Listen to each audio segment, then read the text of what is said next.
21শে December 2021 সালে চেন্নাই থেকে একটি চিঠি হঠাৎ করে সোশ্যাল মিডিয়ায় ভাইরাল হয়ে যায় এবং সেই চিঠিতে একটি মেয়ে লিখেছে যে মেয়েদের জন্য সবচেয়ে নিরাপদ এবং সবচেয়ে সুরক্ষিত স্থান যদি কিছু থাকে তবে তা হল মায়ের গর্ভ। এছাড়া আর কোনো স্থান নেই যেখানে মেয়েরা নিরাপদ থাকতে পারে।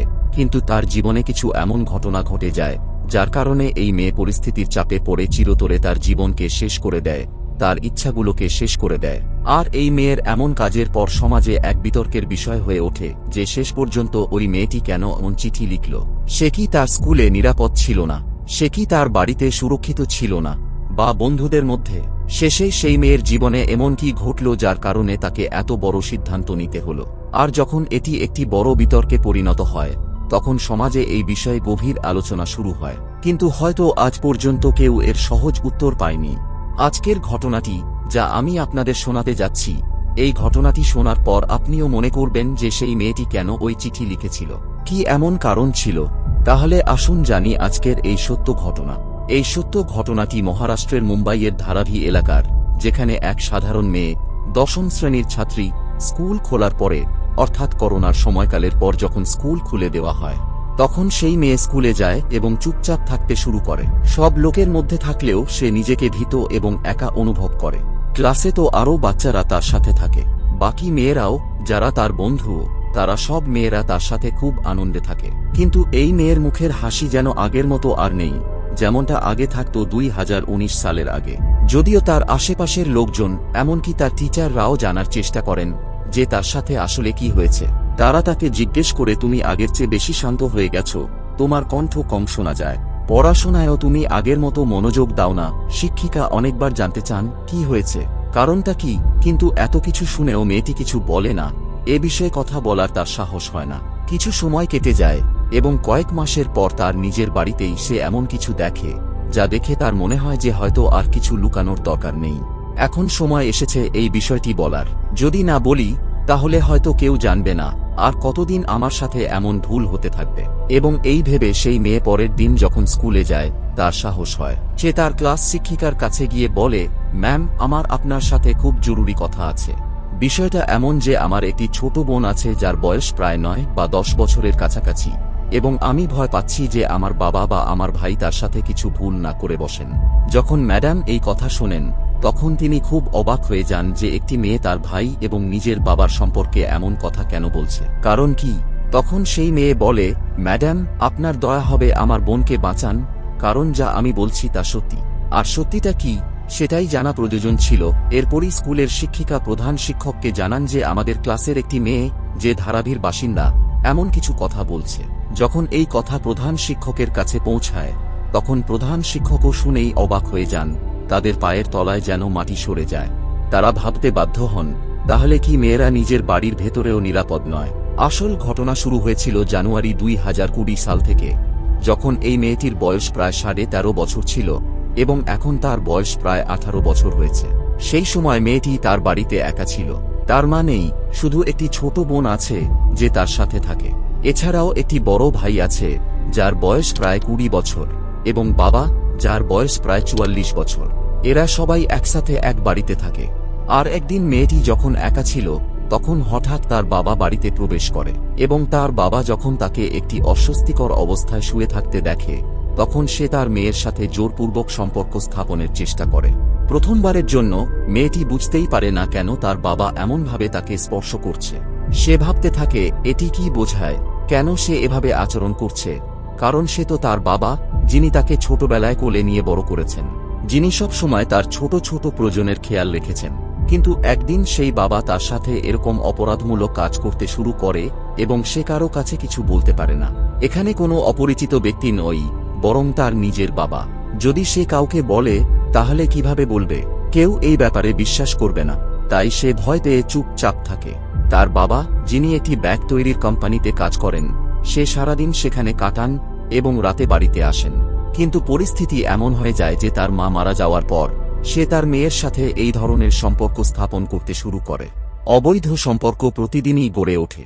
এবং শুধু তাই নয়, তার বড় ভাই, যার বয়স প্রায় 20 বছর, একদিন 25 জানুয়ারি 2019 তারিখে যখন বাড়িতে তার বোনকে একা দেখেছিল তখন সে তার সাথে এমন একটি অনৈতিক কাজ করে।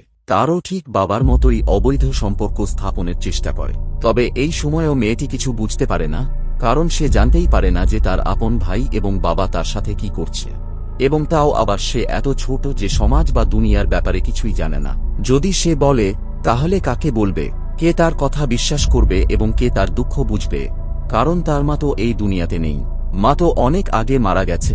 এরপর ওই মেয়েটির সঙ্গে এই অশালীন কাজ প্রতিদিন শুরু হয় এবং মেয়েটি ইচ্ছা করলেও কিছু করতে পারে না, কারণ সময়টা এমন ছিল যেখানে কেউ কারো সাহায্য করতে পারছিল না। অর্থাৎ এটি ছিল লকডাউনের সময়, এবং লকডাউনের সময় বাবা এবং ভাই পুরো দিন বাড়িতেই থাকতেন। যখনই তাদের মন করত তখন তারা নিজের ঘরের মেয়ের সঙ্গে, নিজের বাচ্চার সঙ্গে, নিজের বোনের সঙ্গে এই অপরাধমূলক কাজ করতেন, এবং সেই মেয়েটি নিরুপায় হয়ে চুপচাপ কারো কাছে নিজের দুঃখ ও কষ্ট প্রকাশ করতে পারছিল না। সময় এভাবে ধীরে ধীরে চলে যেতে থাকে এবং 2 বছর কিভাবে চলে গেল সে বুঝতেই পারে না। প্রতিদিন এই অভ্যাস হয়ে যায়, বলা যেতে পারে যে তাকে এত বেশি নির্যাতন করা হয়েছে। এবং দেখুন, বিষয়টি চিন্তা করার মতো যে না তো তার বাবা জানত যে ছেলে এমন কাজ করছে, এবং না ছেলে জানত যে বাবা এই কাজটি করছে, কারণ মেয়ে একে অপরকে কিছুই বলেনি, সে এই বিষয়টি গোপন রেখেছিল। কিন্তু একদিন যখন সব সীমা অতিক্রম হয়, যখন সবকিছু চূড়ান্ত হয়ে যায়, তখন একদিন জানুয়ারি 2022 সালে সে বাড়ির বাইরে ছিল। যখন সে বাড়িতে প্রবেশ করে, তখন তার ছোট বোন, যার বয়স প্রায় 9 বা 10 বছরের কাছাকাছি ছিল, সে তার বাবার কোলে বসেছিল এবং তার বাবা তার সঙ্গে খেলা করছিল, অর্থাৎ কিছু এমন ধরনের আচরণ করছিল যা সে আগে বড় মেয়ের সঙ্গে করেছে। আর এই সব দেখার পরে সে দ্রুত তার বোনের হাত ধরে টেনে বের করে নিয়ে যায়, এবং সে তাকে বলে, বাবার কাছে তুমি কখনো এভাবে বসো না। এবং তার ছোট বোন, যার বয়স অতটা বেশিও ছিল না, সে এই কথাটি বুঝতে পারছিল না যে কেন তার বড় বোন তাকে এমন করতে নিষেধ করল। তার কারণ ছিল, সে অনুভব করেছিল যে যেভাবে গত 2 বছর ধরে তার সাথে অমানবিক কাজ করা হয়েছে, তেমনি যেন তার বোনের সাথে না হয়। সেভাবে তারা আমার বোনকেও এভাবে ব্যবহার করতে পারে, কারণ যখন তার নিজের সাথে এমন হচ্ছে তখন সে সহ্য করছিল। কিন্তু যখন বিষয় ছোট বোনের উপর আসে, তখন সে বলল, এখন আর সহ্য করা যাবে না। সুতরাং একদিন যখন সে তার ক্লাস শিক্ষিকাকে পুরো ঘটনাটি তার শব্দে বর্ণনা করে, তখন শিক্ষিকা শুনে অবাক হয়ে যায়। যখন সে প্রধান শিক্ষকের কাছে জানায় যে মাস্টার, তাদের বাড়িতে কিছু অস্বাভাবিক ঘটনা চলছে, এবং প্রধান শিক্ষক যখন তার কথা শোনেন, তখন সে অবাক হয়ে ওঠে। এবং সবচেয়ে ভালো বিষয় হলো যে তার ক্লাস শিক্ষিকা এবং প্রধান শিক্ষক তার খুব বেশি সহায়তা করেছেন, তার যত্ন নিয়েছেন, এবং একটি এনজিও এর সহায়তা নিয়ে তাদের বাড়িতে অভিযান চালানোর ব্যবস্থা করেন। যখন অভিযান চালানো হয়, তখন পুলিশ সেখানে গিয়ে বাবা এবং ছেলেকে গ্রেপ্তার করে, এবং যখন পুলিশ তাদের সাথে জিজ্ঞাসাবাদ করে, তখন তারা কোথাও না কোথাও স্বীকার করে, হ্যাঁ, আমরা গত 2 বছর ধরে এর সাথে অমানবিক কাজ করে যাচ্ছি। এবং এই কথা শুনে পুলিশ তাদের গ্রেপ্তার করে, এবং তারা 22 জানুয়ারি 2022 তারিখে তাদের রিমান্ডে নিয়ে যায়। রিমান্ডে নেওয়ার পর তারা তাদের অপরাধ স্বীকার করে। তারপর পুলিশ তাদের গ্রেপ্তার করে এবং আদালতে পাঠিয়ে দেয়। কিন্তু বন্ধুরা, একটা বড় প্রশ্ন যা এখনো থেকে গেছে, কি মেয়েরা তাদের নিজেদের বাড়িতেও নিরাপদ নয়? আইন হয়তো অপরাধীদের শাস্তি দিতে পারে, কিন্তু সেই মেয়েটি কি এই যন্ত্রণা ভুলে যেতে পারবে? না, এটা সম্ভব নয়। সে এই কষ্ট নিয়েই বাঁচবে এবং সংগ্রাম করবে।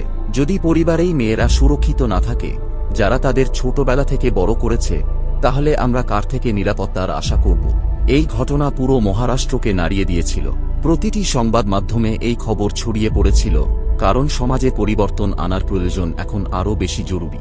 যারা মেয়েদের উপর অত্যাচার করে তাদের শাস্তি হওয়া দরকার, এবং দ্রুত রায় হওয়া উচিত। এই গল্পের উদ্দেশ্য কাউকে আঘাত করা নয়, বরং আপনাদের সচেতন করা। আপনার কি মতামত কমেন্ট করে জানান। আর যদি আপনি এমনই সত্য ঘটনা শুনতে চান, আমাদের চ্যানেল সাবস্ক্রাইব করতে ভুলবেন না। শীঘ্রই নতুন গল্প নিয়ে ফিরে আসব। ততক্ষণ নিজের এবং প্রিয়জনদের খেয়াল রাখুন। ধন্যবাদ।